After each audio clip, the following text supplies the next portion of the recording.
हाँ जी, नमस्कार सभी को। Good afternoon, good morning. तो करें आगे की क्लास। जितने भी विद्यार्थी आ जाओ। एक यहाँ पे मुझे टेस्ट मिला था जिसमें पुराने क्वेश्चन दे रखे थे, तो आप लोगों के साथ भी शेयर करूंगा कि क्वेश्चन किस हिसाब से आ सकते हैं। तो अभी मेरे पास वैसे बनाए हुए नहीं है, लेकिन जिस हिसाब से मेरे पास क्वेश्चन है उस हिसाब से मैं आप लोगों से एक दो क्वेश्चन करता हूँ, तो आप लोग बता पाओगे। तो पहला क्वेश्चन आता है,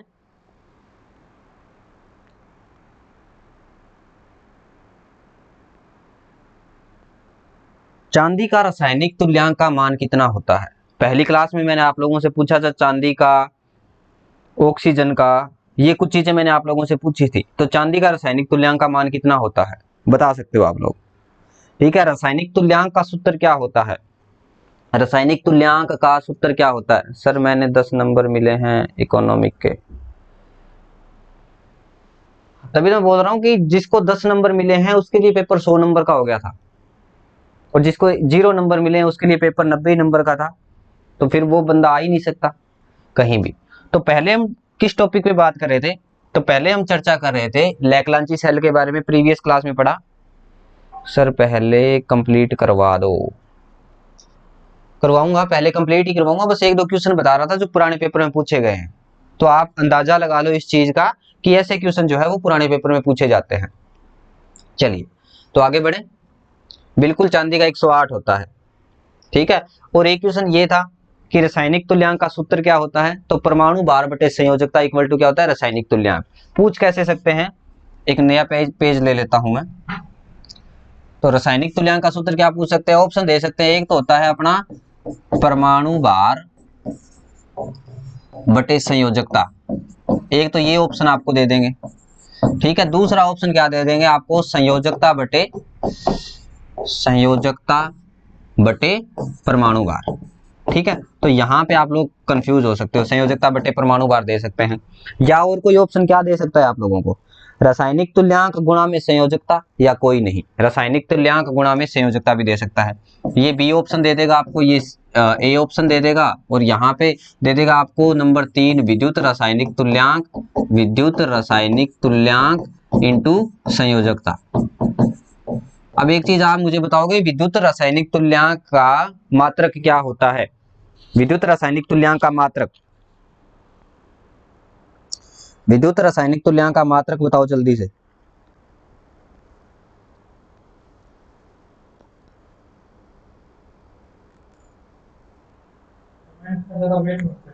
नहीं करता सर मैं, नहीं वैसे नहीं करता ना, मुझे पता है इनके लेट आते हैं, लेट शो करते हैं। तो विद्युत रासायनिक तुल्यांक का मात्रक क्या होता है, ग्राम प्रति कूलम। विद्युत रासायनिक तुल्यांक का मात्रक ग्राम प्रति कूलम, याद रखना, कई बार पेपर में पूछा गया। चलिए अब बात करते हैं आप पुराने वाली चीज पे आते हैं। तो पुराने वाली चीज में हम लोग क्या पढ़ रहे थे। पुराने वाली चीज में हम लोगों ने लैकलांची सेल पढ़ा था। प्राइमरी सेल के भाग बताए थे मैंने कि 6 प्रकार के प्राइमरी सेल होते हैं, वोल्टा, डैनियल, लैकलांची, सिल्वर ऑक्साइड, मरकरी और शुष्क सेल। 6 भाग होते हैं। उनकी एक ट्रिक भी बताई है मैंने आप लोगों को। तो ट्रिक के हिसाब से आप लोग चलोगे तो सारी चीजें आपको याद रह जाएगी। इंपॉर्टेंट चीजें क्या होती है, जैसे वोल्टेइक सेल की बात करी हमने, तो वोल्टेइक सेल का विद्युत वाहक बल कितना होता है, 1.08 वोल्ट होता है। दूसरा हम लोगों ने पढ़ा था डैनियल सेल, डैनियल सेल का विद्युत वाहक बल कितना था, 1.1। उसके बाद हम लोगों ने पढ़ा है लैकलांची सेल, लैकलांची सेल का विद्युत वाहक बल कितना होता है, 1.46 वोल्ट होता है। और यहाँ पे इंपॉर्टेंट चीजें आप लोगों से पूछ लेते हैं, इलेक्ट्रोलाइट क्या भरा होता है इसमें। इलेक्ट्रोलाइट के बारे में काफी क्वेश्चन पूछे गए हैं कि इलेक्ट्रोलाइट क्या होता है, या ये जो MnO2 है, MnO2 क्यों भरा जाता है, MnO2 का काम क्या होता है। तो MnO2 क्या कर देता है, जल बना देता है, ग्राम प्रति गुलाम। Very good. चलिए आगे बढ़े अब नेक्स्ट क्लास में। तो नेक्स्ट आता है अपना 4 नंबर सेल, और 4 नंबर सेल क्या था, सिल्वर ऑक्साइड सेल। नंबर 4 पे हम बात करते हैं silver oxide cell. Silver oxide cell के बारे में बात करते हैं। ठीक है, तो इसकी संरचना क्या होती है, इसकी सेल संरचना जो होती है, मरकरी सेल और सिल्वर ऑक्साइड सेल दोनों जो होते हैं उनकी संरचना समान ही होती है। इसकी संरचना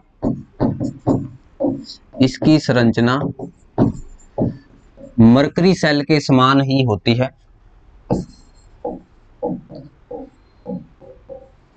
मरकरी सेल के समान ही होती है। इसकी संरचना क्या होती है मेरी? सर ट्रिक बताना अगेन, ट्रिक थी, लिख देता हूं मैं, 1 मिनट ये कर देते हैं, उसके बाद ट्रिक बता देंगे तुम्हें। पुरानी क्लास नहीं देखी, उसमें देख लेते दोस्त। अंतर केवल इतना होता है कि इसमें क्या होता है, मर्क्यूरिक ऑक्साइड की जगह क्या भरा होता है, सिल्वर ऑक्साइड भरा होता है। अंतर केवल इतना है, अंतर केवल ये है, इतना है, इसमें सिल्वर ऑक्साइड भरा होता है, सिल्वर ऑक्साइड भरा होता है, और मरकरी सेल में क्या होता है, मर्क्यूरियस ऑक्साइड भरा होता है। ठीक है, सिल्वर ऑक्साइड मतलब क्या होता है, सिल्वर ऑक्साइड बताओगे कोई, सिल्वर ऑक्साइड को क्या बोलते हैं? Ag2O बोलते हैं। ठीक है, सिल्वर ऑक्साइड यहां लिख ही देते हैं, चलो अगर तुम लोगों को लिखा मिल जाए, Ag2O भरा होता है। और मर्क्यूरिक ऑक्साइड क्या होता है, मर्क्यूरिक ऑक्साइड क्या होता है, HgO। सर MnO2 वाटर बना देता है क्या? हाँ जी, MnO2 वाटर बना देगा, हाइड्रोजन के साथ क्रिया करके क्या बना देगा, जल बना देगा। MnO2 का यही काम है। चलिए, इसमें तो ज्यादा कुछ है नहीं। और ये किस सेल के समान होता है, ये अपना बटन सेल के समान होता है। बटन सेल तो तुम लोगों ने देखा ही होगा, बटन सेल के समान होता है। सिल्वर ऑक्साइड के बारे में ज्यादा कुछ नहीं पढ़ना तुम्हें। इसकी संरचना किसके समान होती है, ये चीज पढ़नी है, और इसका ईएमएफ आप लोग पढ़ सकते हो। और ये जो सेल होता है, ये मरकरी सेल की अपेक्षा क्या होता है, महंगा होता है। इसका यह मरकरी सेल की अपेक्षा महंगा होता है, और इसका ईएमएफ कितना होता है, और इसका विद्युत वाहक बल होता है 1.5 वोल्ट। चलिए, इसका विद्युत वाहक बल कितना होता है, 1.5 वोल्ट। इसका विद्युत वाहक बल 1.5 वोल्ट होता है, और मरकरी सेल की अपेक्षा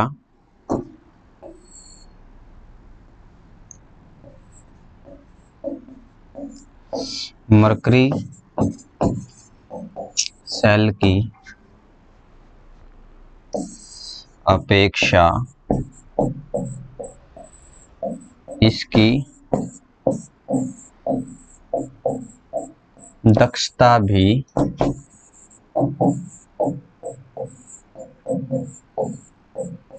ज्यादा होती है। मरकरी सेल की अपेक्षा इसकी दक्षता क्या होगी, वो भी ज्यादा होगी। और सेल कैसे बनाया जाता है, आप लोगों ने बटन सेल देखा होगा, जो हाथ घड़ी वगैरह में अपन यूज करते हैं। ठीक है, तो बटन सेल की तरह बनाया जाता है। ठीक है, इसकी संरचना बटन के समान होती है, या इसकी संरचना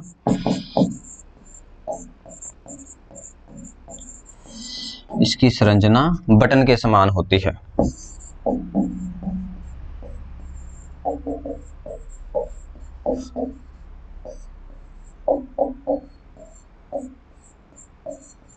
इसकी संरचना क्या होती है, बटन के समान होती है। बस इसमें इतना इंपॉर्टेंट है, डायग्राम वगैरह इसमें बनाने की कुछ जरूरत नहीं है आप लोगों को। ठीक है, डायग्राम वगैरह बनाने की कोई जरूरत नहीं है।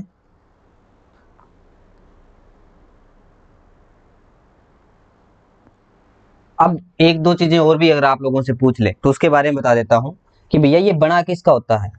तो ये तो निकल आलेपित स्टील का बना होता है, या स्टेनलेस स्टील का बना होता है। देखो, एक चीज और देखना थोड़ा सा, इसमें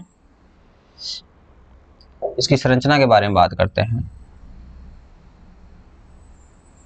ये सेल जो होता है वो मेरा इस प्रकार से होता है। ठीक है, इसके अंदर क्या होता है, इसकी संरचना क्या होती है, जो ऊपर का जो इसका पात्र होता है, ये स्टेनलेस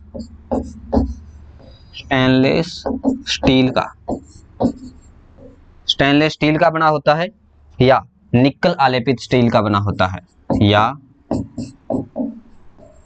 निकल आलेपित स्टील। आलेपित का मतलब क्या होता है, आलेपित का मतलब होता है कि निकल की परत चढ़ी होती है स्टील के ऊपर। स्टील के ऊपर क्या होती है? निकल की परत चढ़ी होती है। चलिए, तो नीचे की साइड मान लो या ऊपर मान लो कि जस्ते की छड़ जो होती है, इसको अपन क्या करते हैं? जस्ते की छड़, ये किसका काम करती है? कैथोड का। ठीक है, और यहां पर जैसे मान लो हम लोग क्या भरेंगे इसमें, तो ये जो जगह भरी होती है इसमें क्या भरा होता है? Ag2O। ठीक है, Ag2O भरा होता है। ठीक है, और ये किसका काम करती है? पॉजिटिव। ये किसका काम करती है? मान लो पॉजिटिव का या धनात्मक टर्मिनल का। चलिए, और ये किसका काम करेगी? नेगेटिव का। ठीक है, ये किसका काम करेगी? ऊपर वाली साइड है वो नेगेटिव का काम करेगी। क्लियर है? इसमें क्या भरा होता है? Ag2O भरा होता है पेस्ट के रूप में। और मरकरी सेल होता है, मरकरी सेल में बाकी कोई डिफरेंस नहीं होता। मरकरी सेल भी बिल्कुल ऐसा ही सेल होता है, डिफरेंस सिर्फ इतना होता है कि मरकरी सेल में यहाँ Ag2O की जगह क्या भरा होता है? HgO, मरकरी ऑक्साइड भरा होता है। ठीक है, मर्क्यूरिक ऑक्साइड इसमें भरा होता है।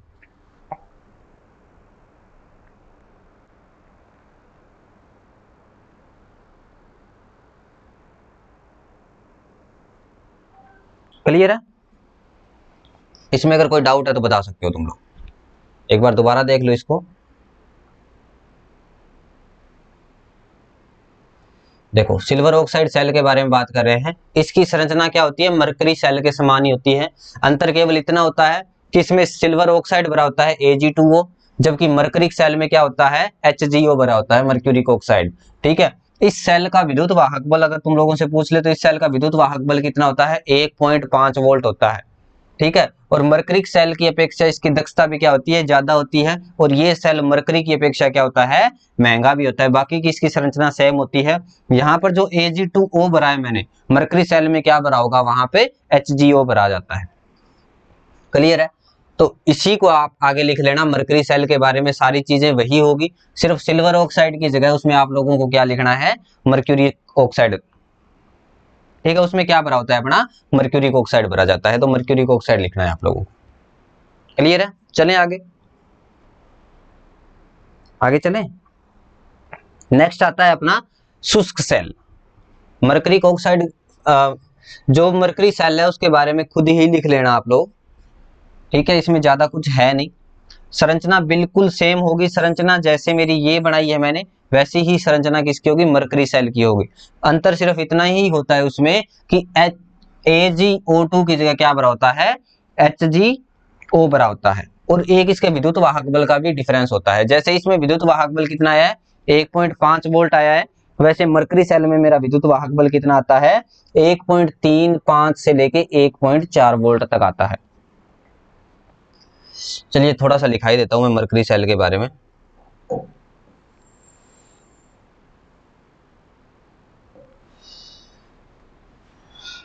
मरकरी सेल लिख लो यार।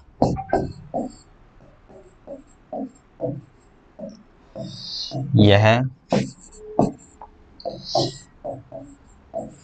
निकल आलेपित स्टील या स्टेनलेस स्टील से बनाया जाता है।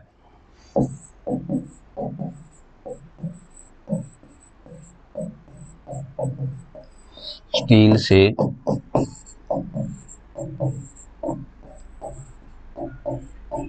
बनाया जाता है। इसके अंदर इसमें इलेक्ट्रोलाइट के रूप में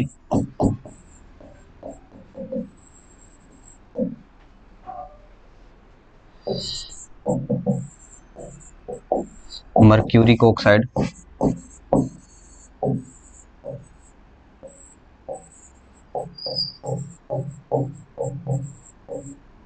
यानी मर्क्यूरिक ऑक्साइड क्या होता है?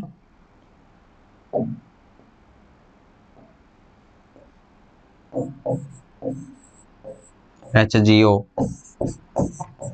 बड़ा होता है। इसकी संरचना बटन के समान होती है।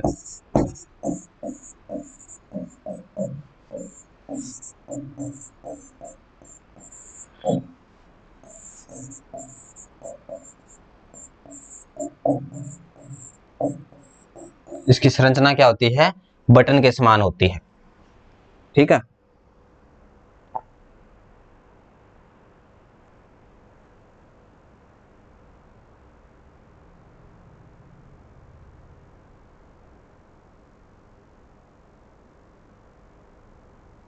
इसमें एक चीज और भरी जाती है, तो मुझे याद आई अभी, मर्क्यूरिक ऑक्साइड की जो हम लोगों ने परत बनाई है, ठीक है, मर्क्यूरिक ऑक्साइड की जो हम लोगों ने परत बनाई है, तो इसमें ही बात करते हैं आप। मर्क्यूरिक ऑक्साइड की जो परत बनाई है, इसके ऊपर एक परत और भरी होती है, तो वो होती है पोटेशियम हाइड्रोक्साइड की। ठीक है, ये एक परत बनी होती है, ये होता है पोटेशियम हाइड्रोक्साइड KOH। ये भी इलेक्ट्रोलाइट के रूप में काम करता है, पोटेशियम हाइड्रोक्साइड। इसमें request time out.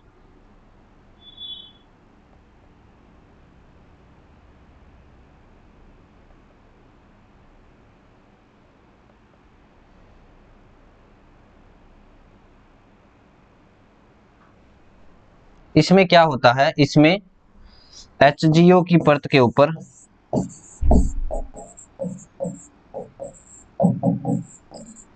Potassium hydroxide की परत भी भरी रहती है। KOH पोटेशियम हाइड्रोक्साइड की परत होती है जो इलेक्ट्रोलाइट का काम करती है।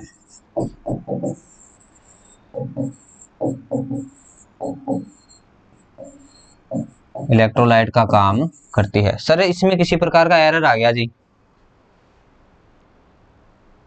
राजेश जी,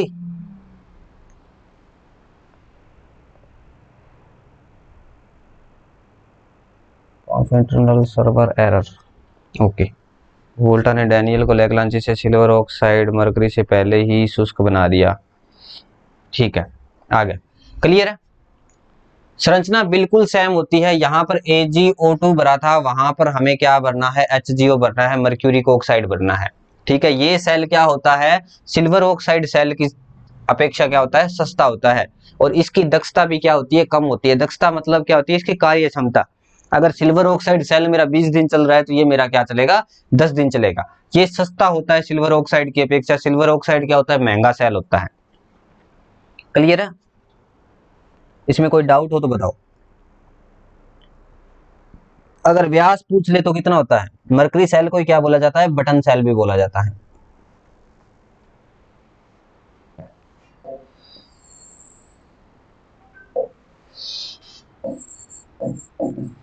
इसका व्यास 4 mm तथा ऊंचाई 2.5 mm होती है।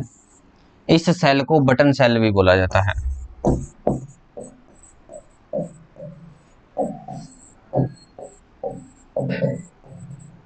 इस सेल को बटन सेल भी बोला जाता है।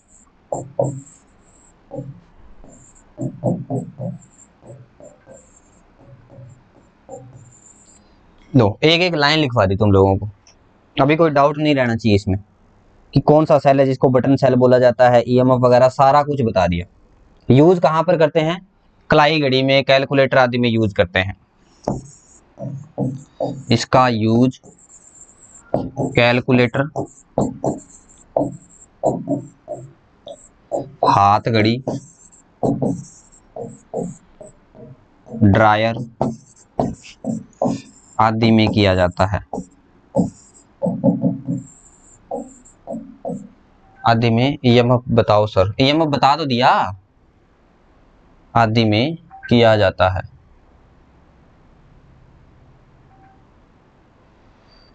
किया जाता है। इसका EMF 1.35 से, इसका EMF 1.35 से 1.4 वोल्ट तक होता है। सर ये बैच खत्म होने के बाद हम कितने दिन बाद तक वीडियो देख सकते हैं? देख सकते हो डियर, आप कोई दिक्कत नहीं है। वैसे तो बैच की वैलिडिटी 1 साल होती है। 1.35 से 1.4 वोल्ट तक होता है। क्लास पसंद आ रही है आप लोगों को मेरी? तो आपका भी फर्ज बनता है कि शेयर करें आप लोग भी। ज्यादा से ज्यादा अपने दोस्तों को बताएं अगर तुम लोगों को पसंद आ रही है तो, क्योंकि मैं बिल्कुल बेसिक से चीजें लेके चला हूं। अगर आप कहीं भी पढ़ते हो तो शायद कोई बेसिक से लेके ना चलता हो। वैसे तो सारे टीचर का यही रहता है कि वो बेसिक से लेके चले, लेकिन हमारा सिस्टम ये है कि मैं बिल्कुल बेसिक से लेके चलूं, डीपली भी लेके चलूं। कुछ चीजें जो आपकी किताब में नहीं है वो मैं एडिशनल आप लोगों को बताऊं, जहां से पेपर आ सकता है। जैसे मरकरी सेल के बारे में बात करते हैं, इतनी चीज शायद आपको किताब में ना भी मिले, लेकिन मैं आप लोगों को करवा रहा हूँ सारी चीजें। रीजन ये है कि कहीं से भी आपका एक क्वेश्चन भी ना छूटे। ठीक है, सारे क्वेश्चन निकल जाए, कहीं हाथ से ना निकल जाए कोई क्वेश्चन आपके। ठीक है, चलिए नेक्स्ट बात करते हैं शुष्क सेल के बारे में, जिसको ड्राई सेल भी बोलते हैं या कार्बन जिंक सेल भी बोला जाता है। बढ़े आगे, नेक्स्ट बात करते हैं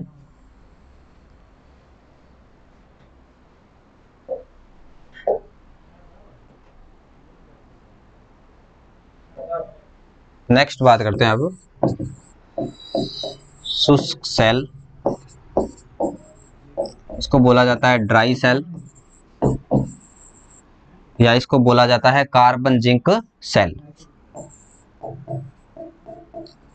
कार्बन जिंक सेल, ये निक नहीं है, जिंक है।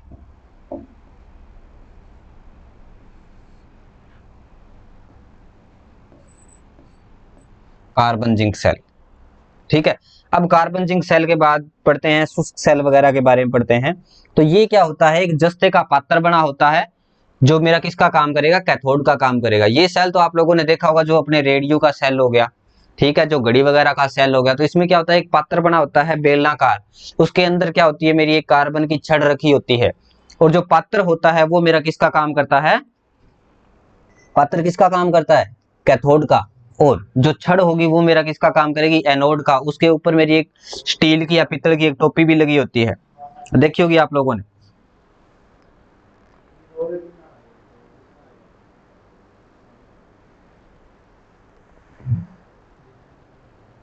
चलिए, अब इसमें क्या क्या चीजें भरी होती हैं, पहले तो हम बात कर लेते हैं शुष्क सेल के बारे में।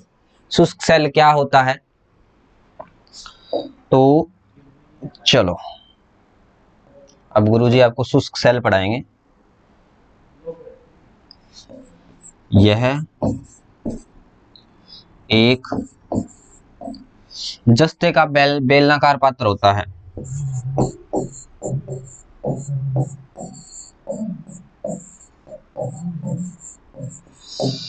यह जस्ते का एक बेलनाकार पात्र होता है। ठीक है, जो कैथोड का कार्य करता है। सर मोटे मोटे अक्षर में लिख दिया करो, जमा आंखें जमानी पड़ती है देखने के लिए। यार इससे और कितना मोटा लिखूं, फिर नोट्स भी तो बनाने होते हैं, ये नोट्स भी तो सेव होते हैं डियर। ठीक है, नोट्स भी ये सेव होते हैं। ठीक है, शुष्क सेल, चल तेरे लिए फिर थोड़ा बोर्ड ही मोटा कर देते हैं, अगर तुझे कम दिखने में आ रही है तो। अब बता, इससे और मोटा करूं और मोटा करूं इससे। कार्बन जिंक सेल यह एक जस्ते का बेलनाकार पात्र होता है जो कैथोड का कार्य करता है। कैथोड का कार्य करता है। और एनोड का कार्य कौन करेगा इसमें, एनोड का कार्य एक छड़ रखेंगे आप, ठीक है, किसकी छड़, और इस पात्र के बीचों बीच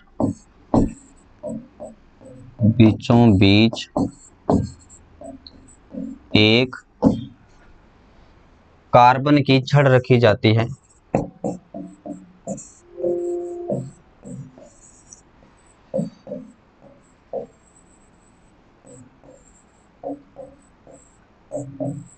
कार्बन की छड़ रखी जाती है जो किसका काम करेगी। यहाँ पे हम लोगों ने क्या कराया था, बेलनाकार पात्र को कैथोड का काम करवाया था, तो ये काम किसका करेगी, जो एनोड का कार्य करती है। इसमें एक कपड़ा भी लपेटा होता है, ठीक है, पूर बोलते हैं जिसको, ठीक है। सारी चीज सही बात है, वैसे मैं बोल भी रहा हूँ यार, साथ साथ में मैं लिख ही नहीं रहा, मैं बोल भी रहा हूँ, ताकि तुम लोगों को किसी प्रकार की कोई दिक्कत ना आए, ठीक है। रखी जाती है जो एनोड का कार्य करती है, ठीक है। अब इसमें क्या होता है, एक थैली रखी होती है जिसमें हम लोग क्या भरते हैं, इस छड़ के चारों ओर एक कपड़े की मजबूत थैली रखते हैं, जिसमें एक तो MnO2 भरेंगे, ठीक है, एक कार्बन भरेंगे, एक अमोनियम क्लोराइड भरेंगे और एक जिंक क्लोराइड भरेंगे। अब जैसे मान लो मैंने ये क्या बना दिया, एक सेल बना दिया, रुक जा कहाँ भागेगा, जैसे मान लो ये मैंने क्या बना दिया, एक सेल बना दिया, ठीक है। अब सेल को मैंने ऊपर से बंद कर दिया, ये सेल क्या होता है, ऊपर से पूर्ण रूप से बंद होता है, और यहाँ पर बीचों बीच मैंने क्या रख दी, एक कार्बन की छड़ रख दी, ये मैंने क्या रख दी, एक कार्बन की छड़, और ऊपर ये क्या लगा दी, एक टोपी लगा दी, ठीक है। अब इसके चारों ओर क्या कर रखा मैंने, एक कपड़ा रखा, और कपड़े में क्या क्या चीजें भरूंगा मैं, एक तो MnO2 भरूंगा, ये जो कपड़ा है जिसके अंदर मैंने लपेट के रखी है, तो इस कपड़े के अंदर मैं क्या क्या चीजें भरूंगा, तो एक तो भरूंगा my dear MnO2 manganese dioxide, दूसरा मैं इसके अंदर भरूंगा कार्बन, ठीक है, तीसरा मैं इसके अंदर क्या चीज भरूंगा, अमोनियम क्लोराइड भरूंगा, और एक भरूंगा जिंक क्लोराइड। एक भरा मैंने इसके अंदर अमोनियम क्लोराइड NH4Cl, जिसको क्या बोलते हैं, अमोनियम क्लोराइड, अमोनियम क्लोराइड। और एक चीज इसमें क्या भरूंगा मैं, जिंक क्लोराइड, ZN4Cl यानी जिंक क्लोराइड,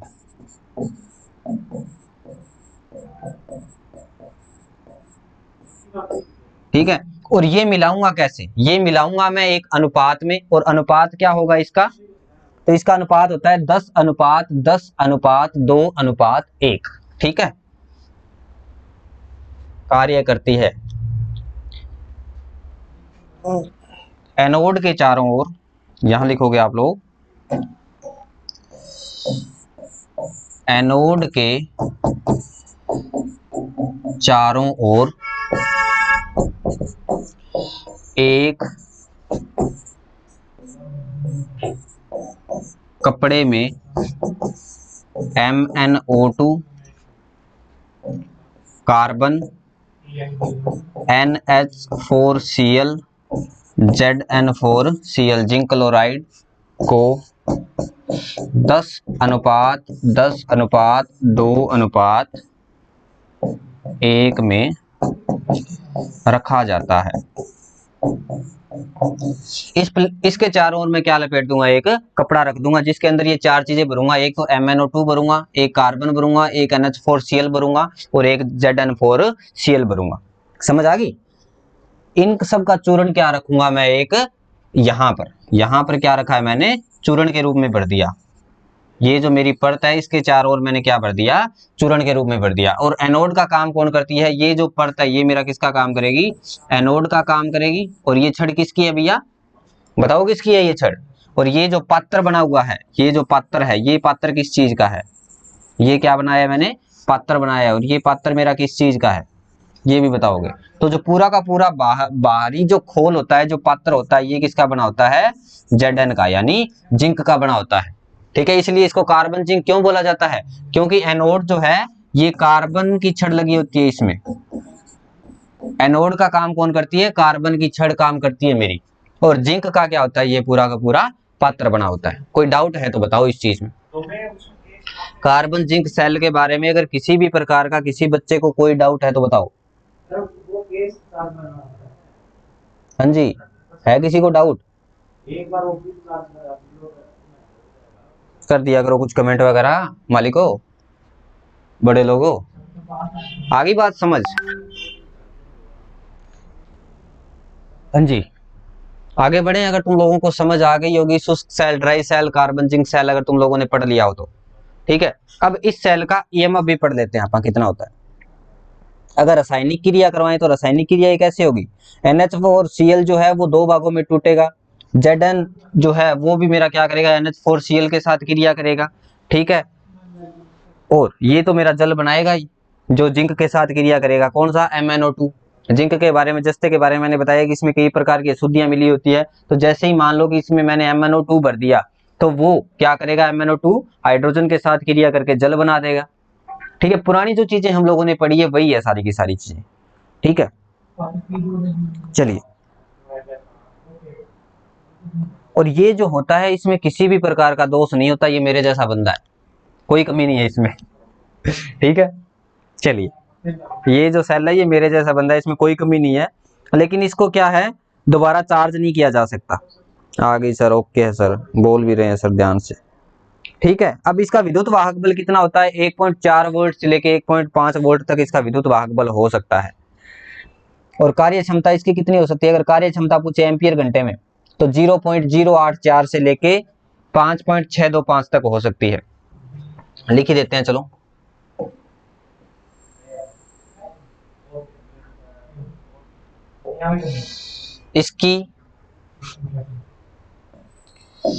इसका विद्युत वाहक बल 1.4 से 1.5 वोल्ट तक होता है। इसमें किसी प्रकार का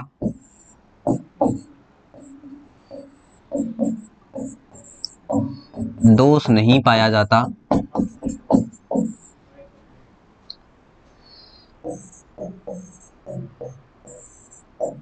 दोष नहीं पाया जाता, और ना दोबारा चार्ज किया जा सकता है, और ना ही दोबारा चार्ज किया जा सकता है।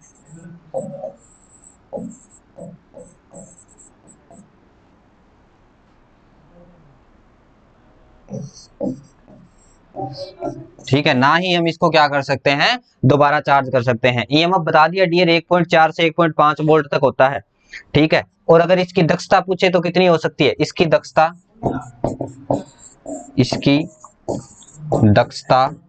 0.084 से कितनी हो सकती है, 5.628 या 625 लिख सकते हैं अपन, 625 एम्पियर घंटा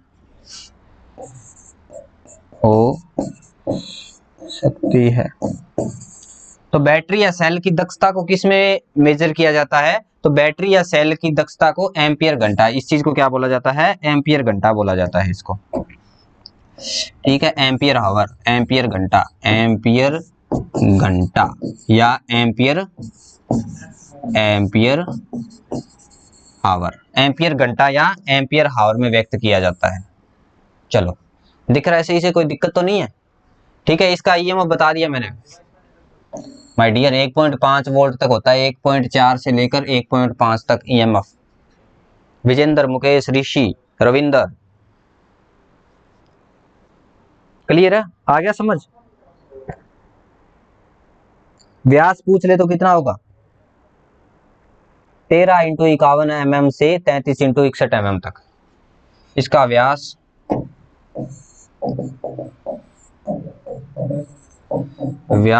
गुणा में ऊंचाई कितनी हो सकती है, 13 × 51 mm से कितनी हो सकती है, 35 × 61 mm तक हो सकता है। बाकी आज तक किसी ने पूछा नहीं है, लेकिन एडवांस लेवल में हम पढ़ रहे हैं तो थोड़ा सा एक्स्ट्रा में और पढ़ लेते हैं। चलिए, समझ आ गया, समझ आई। अब बात करें नए सेल के बारे में, सेकेंडरी सेल के बारे में, द्वितीयक सेल के बारे में। द्वितीयक सेल के जो दोष है वो काफी इंपॉर्टेंट है, प्राइमरी सेल के बारे में भी हम लोगों ने पढ़ा। प्राइमरी सेल के भी इंपॉर्टेंट जो है दोष कौन कौन से, स्थानीय क्रिया दोष और ध्रुवाच्छादन दोष। स्थानीय क्रिया को दोष को दूर कैसे किया जाता है, ध्रुवाच्छादन दोष को दूर कैसे किया जाता है। ठीक है, जिंक जो होता है वो प्योर नहीं होता, जिंक के अंदर कई प्रकार की अशुद्धियां मिली होती है, जैसे कार्बन मिल गया, मेरा लोहा मिल गया, शीशा मिल गया। तो ये क्या करते हैं कि मेरा जो H2SO4 होगा उसके साथ क्रिया करेगा, H2SO4 के साथ क्रिया करके क्या कर देगा, छोटे छोटे सेल बना लेगा। करंट को सहन करना ही एफिशिएंसी कहलाता है। करंट को सहन करना नहीं दोस्त, कितना करंट जनरेट कर सकता है, कितना मतलब 1 घंटे में कितना एम्पियर करंट दे सकता है। ठीक है, तो वो चीज मेरी क्या कहलाती है, एम्पियर आवर दक्षता कहलाती है। अपनी बैटरी भी आप लोगों ने देखी होगी कि 5000 mAh की मोबाइल की बैटरी क्या होती है, 5000 mAh मिली एम्पियर आवर। ठीक है, या 3100 milliampere hour, 2800 milliampere hour. तो ये क्या होती है, दक्षता होती है। दक्षता मतलब एफिशिएंसी। मोबाइल की बैटरी वगैरह भी आप लोगों ने कभी सुना है कि मोबाइल की बैटरी मेरी 5 वोल्ट की है, नहीं सुना ना। तो बैटरी वगैरह की जो दक्षता होती है उसको हम किस में मेजर करते हैं, एम्पियर घंटे में ही मेजर करते हैं। चलें करें द्वितीयक सेल स्टार्ट, सेकेंडरी सेल के बारे में। यहाँ पे प्राइमरी सेल अपना कंप्लीट हो गया। अगर तुम लोगों को कोई डाउट है तो तुम लोग पूछ सकते हो। प्राइमरी सेल का एक बार ओवररिव्यू पूरा दे देता हूँ। ठीक है, अपने हिसाब से बता देता हूँ। प्राइमरी सेल देखो, प्राइमरी सेल क्या होते हैं मेरे, प्राइमरी सेल होते हैं 6 प्रकार के। प्राइमरी सेल वो सेल होते हैं जिनको हम दोबारा चार्ज नहीं कर सकते एक बार चार्ज करने के बाद। दूसरा ये सिस्टम होता है कि जैसे मान लो प्राइमरी सेल है, उनकी दक्षता क्या होती है, सेकेंडरी सेल की अपेक्षा कम होती है। ये सेल जो होते हैं वो ये वजन में हल्के होते हैं। दूसरा क्या हो गया कि ये सस्ते भी होते हैं। चलिए, हाँ सर वही करंट देना, ठीक है ओके, समझ गए बात। अब प्राइमरी सेल 6 प्रकार के होते हैं। ट्रिक बताई थी कि वोल्टा तथा डैनियल ने लैक्लांची के साथ मिलकर सिल्वर ऑक्साइड तथा मरकरी को पहले ही शुष्क कर दिया। ये आता है मेरा प्राइमरी सेल के अंदर। ठीक है, 6 के 6 सेल हो गए। ठीक है, पहले ही का मतलब क्या हो गया, प्राइमरी सेल के बारे में पढ़ रहे हैं, वोल्टा डैनियल लैक्लांची, इसके बाद सिल्वर ऑक्साइड मरकरी और शुष्क सेल, 6 प्रकार के मेरे सेल आ गए। ठीक है, चलिए नेक्स्ट बात करते हैं कि वोल्टेइक सेल का निर्माण कब हुआ। लगभग 1800 ईस्वी में किसने किया, वोल्टा नामक वैज्ञानिक ने किया। और चल विद्युत की खोज भी किसने करी थी, वोल्टा नामक वैज्ञानिक ने की थी। रासायनिक अभिक्रियाओं के स्वरूप एक ऐसी विद्युत इसने जनरेट करी जिसको हम क्या कर सकते थे, तारों आदि में फ्लो कर सकते थे। और अब उसके बारे में पूछ लेते हैं कि इसके अंदर इलेक्ट्रोलाइट कौन सा भरा होता है। वोल्टेइक सेल में तो H2SO4 का भरा होता है। ईएमएफ पूछ लेते हैं कि ईएमएफ कितना होता है, तो 1.08 इसका जो होता है वो ईएमएफ होता है। चलिए दूसरा आता है हमारा कि इसमें कौन कौन से दोष होते हैं। तो इसमें 2 प्रकार के दोष पाए जाते हैं। एक तो स्थानीय क्रिया दोष पाया जाता है जिसको लोकल एक्शन बोलते हैं, और दूसरा होता है मेरा ध्रुवाच्छादन दोष जिसको पोलराइजेशन बोलते हैं। तो लोकल एक्शन में क्या होता है कि इसके अंदर कई प्रकार की अशुद्धियां मिली होती है, तो वो क्या कर देती है, मेरी छोटे छोटे सेल बना लेती है। जब जिंक के चारों ओर छोटे छोटे सेल बन गए तो जिंक की प्लेट मेरे क्या कर देगी, काम करना बंद कर देगी। तो इसको दोष को दूर करने के लिए क्या किया जाता है, जिंक की जो परत होती है उस पे जो जिंक की प्लेट होती है, यानी कि जिंक का जो रोड होता है अपना, उसके ऊपर हम लोगों ने क्या कर दी, पारे की परत चढ़ा दी। जब हमने उसके ऊपर पारे की परत चढ़ा दी तो केवल जिंक जो है वो ही मेरा इलेक्ट्रोलाइट के साथ क्रिया करेगा। उसके अंदर की जो अशुद्धियां मिली होती है वो उसके साथ क्रिया नहीं करेगी और छोटे छोटे सेल बनने बंद हो जाएंगे। इस दोष को क्या बोलते हैं, स्थानीय क्रिया दोष। और जिंक की रोड के ऊपर पारे की परत चढ़ाना, उसको क्या बोला जाता है, मेरा अमलगमेशन। ठीक है, उसको हम क्या बोलते हैं, अमलगमेशन बोला जाता है। नेक्स्ट बात करते हैं कि दूसरा दोष आता है ध्रुवाच्छादन दोष। ध्रुवाच्छादन दोष क्या कहलाता है डियर, तो ध्रुवाच्छादन वो दोष होता है जिसमें क्या होता है कि जो मेरा एनोड है उसके चारों ओर क्या हो जाएगी, हाइड्रोजन गैस जो है वो बुलबुलों के रूप में मुक्त होगी। अगर मान लो कि कॉपर की बात करें तो कॉपर के चारों ओर क्या होगी, हाइड्रोजन गैस बुलबुलों के रूप में मुक्त होगी। और एक टाइम ऐसा आ जाएगा कि कॉपर की जो रोड है वो मेरा काम करना बंद कर देगी। इसके लिए हम क्या करते रहे हैं, कॉपर की रोड जो है या इसको हम क्या करते हैं, उसके चारों ओर क्या लगा दिया हम लोगों ने, MnO2 भर दिया एक सरेंद्र पात्र में। अब क्या करेगा, MnO2 किसके साथ क्रिया करेगा, हाइड्रोजन के साथ क्रिया करेगा और इसको क्या बना देगा, जल में बदल देगा। ठीक है, दूसरा आता है हमारा वोल्टा डैनियल। डैनियल सेल के बारे में, तो डैनियल सेल का ईएमएफ आप लोगों से पूछ लेते हैं कि डैनियल सेल का ईएमएफ कितना होता है। इसके अंदर इलेक्ट्रोलाइट 2 प्रकार के भरे होते हैं, एक तो H2SO4 भरा होता है, एक CuSO4 भरा होता है। ठीक है, अब इसके ऊपर क्रिस्टल के रूप में भी मेरा भरा होता है। क्रिस्टल के रूप में क्या भरा होता है, CuSO4। चलिए इसमें और कुछ चीजें हैं तो मैं देख लेता हूँ। CuSO4, और इसका निर्माण किसने किया था, प्रोफेसर डैनियल ने किया था। कब किया था, तो सन 1836 में किया था। ठीक है, इसमें जो CuSO4 जो है क्रिस्टल के रूप में भी भरा होता है और CuSO4 घोल के भी रूप में भरा होता है, और इसके अंदर जो छड़ लगी होती है मेरी, तो उस छड़ के चारों ओर क्या होता है मेरा H2SO4 भरा होता है। अब इसके और जो चीजें आप लोगों से पूछ लेते हैं, तो वो पूछ लेते हैं कि भैया इसमें दोष होते हैं कि नहीं होते, तो इसमें ये दोनों दोष नहीं होते। जो स्थानीय क्रिया या लोकल एक्शन दोष थे उनको दूर करने के लिए ही हमने नए सेल का निर्माण किया था। ठीक है, अब बात कर लेते हैं इसका ईएमएफ कितना होता है। तो इसका ईएमएफ होता है 1.1 वोल्ट। और दूसरी चीज पूछ लेते हैं इसके प्रतिरोध वगैरह के बारे में। तो प्रतिरोध इसका 2 से 6 ओम तक होता है। चलिए अब नंबर 3 पे आता है मेरा लेकलांची सेल। तो लेकलांची सेल में क्या होता है, NH4Cl भरा होता है। NH4Cl यानी अमोनियम क्लोराइड भरा होता है। और इसके अंदर भी वही चीज होती है, 2 छड़ें लेते हैं और उसके अंदर क्या भरा होता है मेरा NH4Cl जो है वो इलेक्ट्रोलाइट के रूप में भरा होता है। चलिए क्लियर है। तो यहाँ पर अपने प्राइमरी सेल जो है वो खत्म हो गए। अब हम बात करेंगे सेकेंडरी सेल के बारे में। तो सेकेंडरी सेल जो होते हैं वो 3 प्रकार के होते हैं। 3 प्रकार के कौन कौन से होते हैं, सेकेंडरी सेल के लाभ क्या क्या होते हैं, ये चीजें हम आगे इस वीडियो में चर्चा करेंगे।